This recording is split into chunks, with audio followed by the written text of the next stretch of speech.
I don't recognize you, but I sense that you're one of us. Who are you? The last of the Nightingale Sentinels, I'm afraid. I've defended the Sepulchre alone for what seems like an eternity.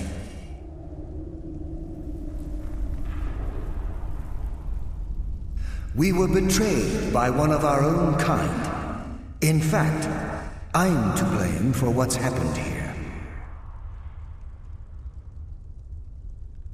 I was blinded by dark treachery masquerading as friendship.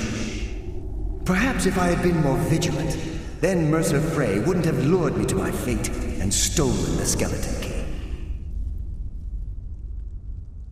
I haven't heard that name in a long time. How do you know of me? The key! You have the skeleton key! I never thought I'd see it again. And Mercer Frey? Then it's over, and my death wasn't in vain. I owe you a great deal, Nightingale.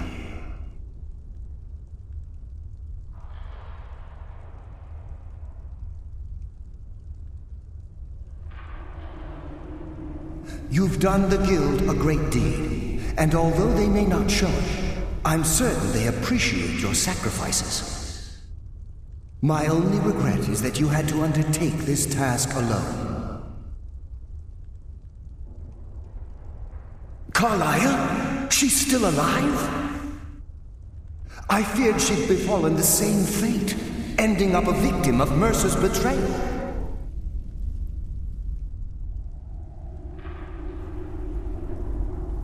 Nothing would bring me more pride than to return the key, but I'm afraid it's impossible. From the moment I arrived here, I felt myself, well, dying.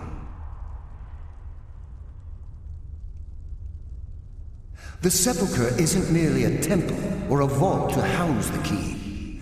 Within these walls is the Ebonmere, a conduit to Nocturnal's realm of Everglow.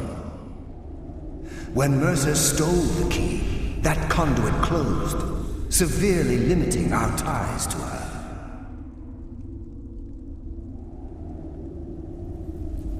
I'm afraid so. I'm weakening, and I can feel myself slipping away. The years without restoration of my power have taken their toll. Whatever damage has been caused can only be corrected by following the pilgrim's path to the Ebonmere and replacing the key.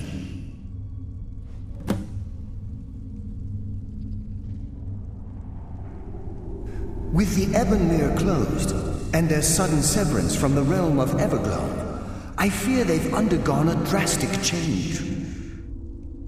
They're shadows of their former selves. They no longer remember their true purpose or their original identities. My spirit didn't manifest itself in the Sepulchre immediately, so fortunately I wasn't present when the Ebonmere was sealed.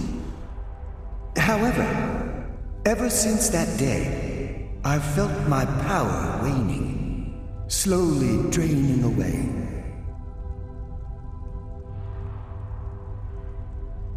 I wish I could help you, but I've been a prisoner in this very chamber for the last quarter-century. The only possible help I've come across are the remains of some poor fellow who is trying to follow in your footsteps. Perhaps his journal can help?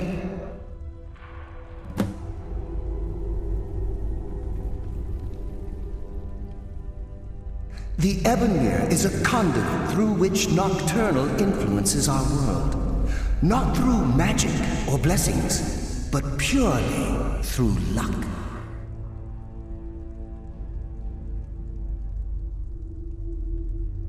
Yes, absolutely. Your skill is your own. Don't let anyone ever tell you otherwise. But Nocturnal, she influences our luck. Nearly imperceptible assistance we get when we ply our trade. Think about the guild, about the state it was in when you began. Think about all the little things you might have heard. A pick breaking when it shouldn't have. The clouds in the nighttime sky clearing at the wrong moment. Our access to those bits of luck are what separates us from common bandits.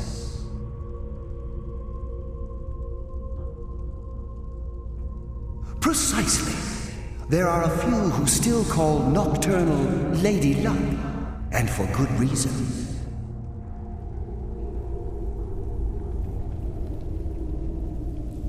Whatever is affecting the Nightingale Sentinels is starting to affect me too. As I get closer to the Ebonmere, I begin to feel myself slipping away. Even right this moment, I feel strange, when I don't think I should be feeling anything at all. Good luck, Nightingale.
have here?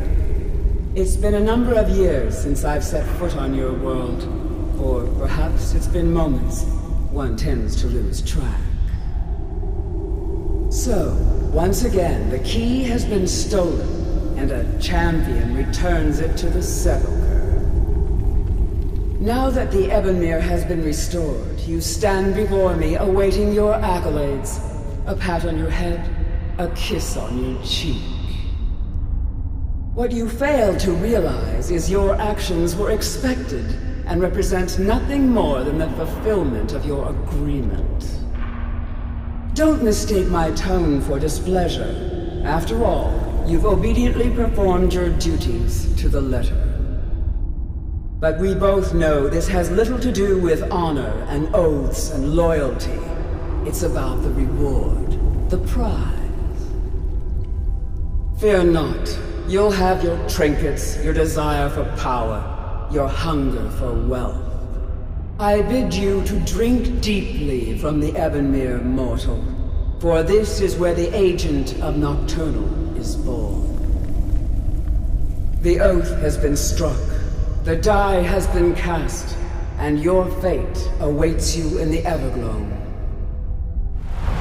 Farewell, Nightingale. See to it the key stays this time, won't you?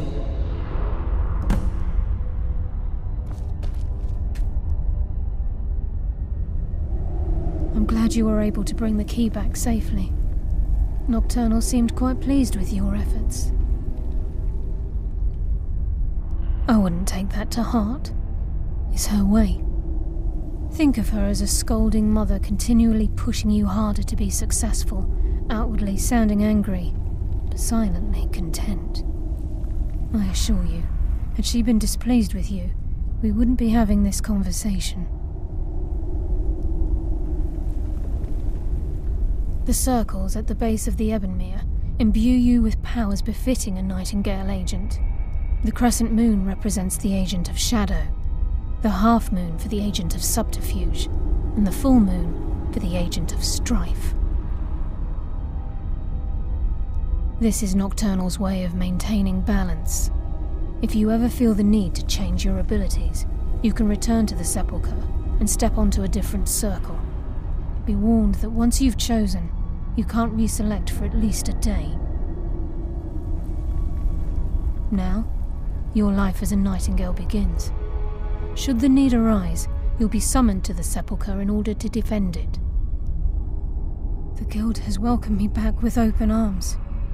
I feel like a void in my life has finally been filled. I only hope that this isn't an ending to things, but actually the beginning. Why, perhaps the greatest crime spree Skyrim's ever known. There are pockets brimming with coin and coffers overflowing with riches ripe for the picking.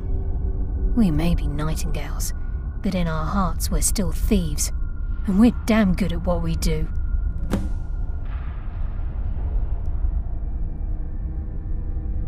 Choose your path, and your journey will be complete.